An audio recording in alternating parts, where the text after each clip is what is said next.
২০০৮ সালে বাছাই পর্বের হোম অ্যাওয়ে দুটি ম্যাচেই হেরে ইউরোর টিকিট বঞ্চিত হয়েছিল ইংল্যান্ড। ২০১৮ সালে তো আরও বড় হৃদয়ভঙ্গের গল্প লেখা হলো। বিশ্বকাপ সেমিফাইনালে হেরে গিয়েছিল তারা। সেই দুটি হারের শোধ এবার তুলে নিল থ্রি লায়ন্সরা। ক্রোয়েশিয়াকে ৪-২ গোলে হারালো তারা। প্রতিশোধ বলতেই পারেন। গোটা ম্যাচেই ইংল্যান্ড নান্দনিক ফুটবল উপহার দিয়েছে। জোড়া গোল করেছেন কেইন।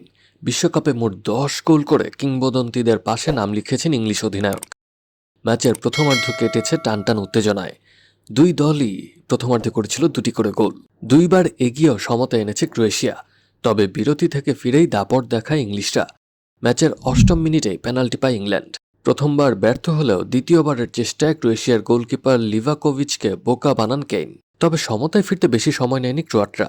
৩৬তম মিনিটেই বাতুরিনার গোলে সমতায় ফেরে তারা। ৪২তম মিনিটে আবার হ্যারি কেইনের গোলে এগিয়ে যায় ইংল্যান্ড।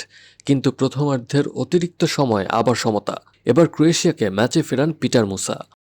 দ্বিতীয়ার্ধে নেমেই গোল করেন রিয়াল মাদ্রিদ তারকা জুড বেলিংহাম।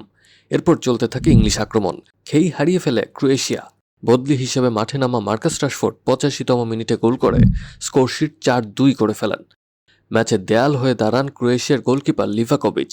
নয়তো ইংল্যান্ড আরও বড় ব্যবধানে জিততে পারত। ম্যাচে ৫২% বল পজিশন ছিল ইংল্যান্ডের কাছে, অন্যদিকে ক্রোয়েশিয়ার কাছে বল ছিল ৪৮%। দুই দলই তুমুল আক্রমণ করেছে একে অন্যের রক্ষণে। ২২টি শট নিয়েছে ইংল্যান্ড, অন্যদিকে ১০টি শট নিয়েছিল ক্রোয়েশিয়া। এর মধ্যে ১১টি অন টার্গেটে ছিল ইংল্যান্ডের, অন্যদিকে ৫টি অন টার্গেট শট ছিল ক্রোয়েশিয়ার।